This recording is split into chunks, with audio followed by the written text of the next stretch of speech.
in the girls' gym, and this would have been right around the dance time. It would have been like the last day of dance or something. We did this relaxation thing. Do you remember that? Yeah, I do. And we all lay down on the gym floor. Yep. Well, Jim Bullen was here. He was a good running back. Tell me about his temper or his temperament, his personality on the football field. My hair bad? The other one. Has he started? The other side. There you Where go. he She worries about my hair more than any person I know. Somebody needs to. Now I can say, now if you didn't recognize me, now maybe you can recognize me better with these on. Was you shy? What was there a I was problem? scared to death to get in front of a group. Absolutely scared to death to talk in front of a group. When I started the classroom for the first 6 weeks, I was nervous as all get out. Wow. But that's the part that I didn't think I'd ever get by. That's why I said I'll teach 1 year and see how it goes. Yeah, I went through the yearbook and I recognized a lot of the kids. And so I get about a third to 2/3 of the student body through the media center via the study halls.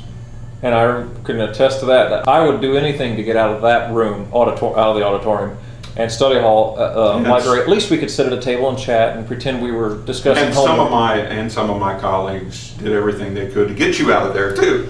I think people who criticize teachers or administrators or whatever, people in charge of not being as compassionate or empathetic as they could be, but sometimes you have to make hard decisions that maybe aren't as compassionate as you'd like to be to that child. Monticello had a great reputation as a school system, and it still does, and it's well deserved. And I feel so lucky that I ended up at Monticello because I thought that was the greatest place to work. This principal supported you.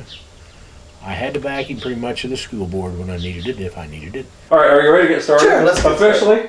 Officially. All right, here we go. Well, how do you want me to sit? Just relax or sit forward? Or? I can't imagine this school functioning without you, first of all. Well, someday they're going to have to. I'm 65 tomorrow, so. And I remember you on a microphone with, and it was like whatever the microphone would have been for the record player, Yeah. which would have been what we were using at the time. And we were all laying there, and I just remember thinking, this is like surreal. This is like weird. If you could do it all again, would you do anything different?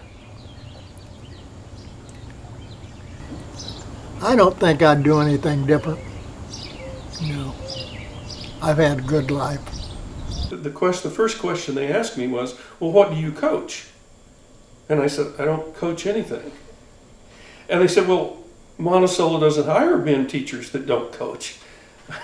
So I was the token non-coach. There were things that I did back then, teaching-wise, or methodology that I wouldn't do. I kind of wasted time with the kids that I shouldn't have.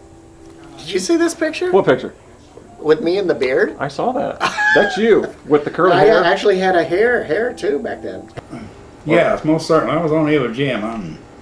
And was in a lot of combat there. When we had 56 out of our 200 who landed in my company killed, so probably triple that wounded, I suppose. But a few of us were left. But You had this all to do over again. Your whole life. You graduate high school. Okay, had it all to do again. Would you do anything different? Not a thing, because I was the first one in my family to go to college.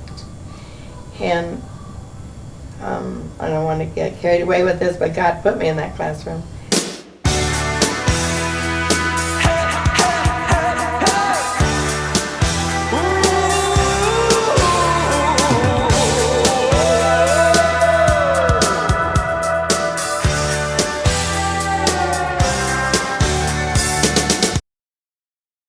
And tell people what you think now because you may not be able to do it tomorrow. And that's one regret that I have in my life. I didn't share as much as I should have. And those you love and respect and admire, and they may not know that.